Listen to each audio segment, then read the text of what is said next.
পাঁচটি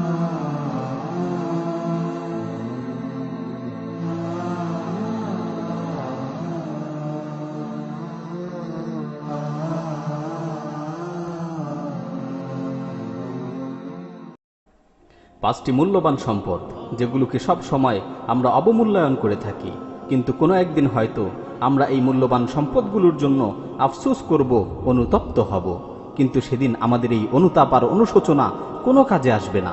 এজন্যই তো রাসূল সাল্লাল্লাহু আলাইহি ওয়াসাল্লাম বলেছেন, ইগতানিম খামসান ক্বাবলা খামসিন, পাঁচটি জিনিসের পূর্বে পাঁচটি জিনিসকে মূল্যায়ন করো।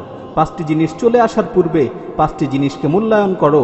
এক নম্বর হচ্ছে শাবাবাকা ক্বাবলা হিরামিক, বার্ধক্যের পূর্বে যৌবনকে মূল্যায়ন করো, কারণ যৌবনকাল হচ্ছে ইবাদতের শ্রেষ্ঠ সময়। যৌবনকালে মানুষের দেহে শক্তি থাকে, উদ্যমতা থাকে, তখন মানুষ যা চায় তাই করতে পারে। সুতরাং যৌবনের শ্রেষ্ঠ সময়গুলোকে দ্বীনের পথে ব্যয় করো, যৌবনের শ্রেষ্ঠ সময়গুলোকে আল্লাহর ইবাদতে ব্যয় করো, কারণ বার্ধক্য যখন চলে আসবে তখন তোমার দেহে তারুণ্যের এই উদ্যমতা আর থাকবে না, তখন তুমি চাইলেও মন খুলে আল্লাহর ইবাদত করতে পারবে না। সুতরাং তোমার যৌবনকে অনর্থক কাজে নষ্ট করো না, যৌবনকে মূল্যায়ন করো।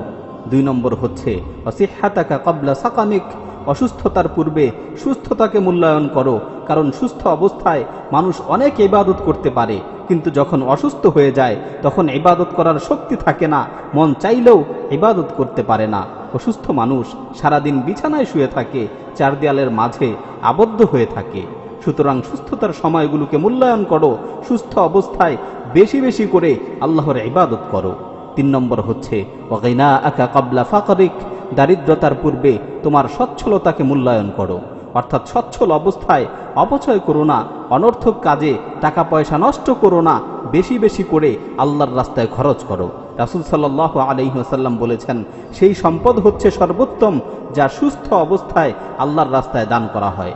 সুতরাং তোমার সচ্ছলতাকে মূল্যায়ন করো, সচ্ছল অবস্থায় বেশি বেশি করে আল্লাহর রাস্তায় দান করো। 4 নম্বর হচ্ছে ওয়াফিরাগাকা ক্বাবলা শুগলিক, ব্যস্ততার পূর্বে অবসর সময়গুলোকে মূল্যায়ন করো। অবসরতা এটা হচ্ছে আল্লাহর পক্ষ থেকে একটি বড় নেয়ামত। আজকে দেখা যায় অবসর সময়গুলোকে মানুষ অনর্থক কাজে নষ্ট করে, কোনো একদিন হয়তো এই সময়গুলোর জন্য আফসোস করতে হবে।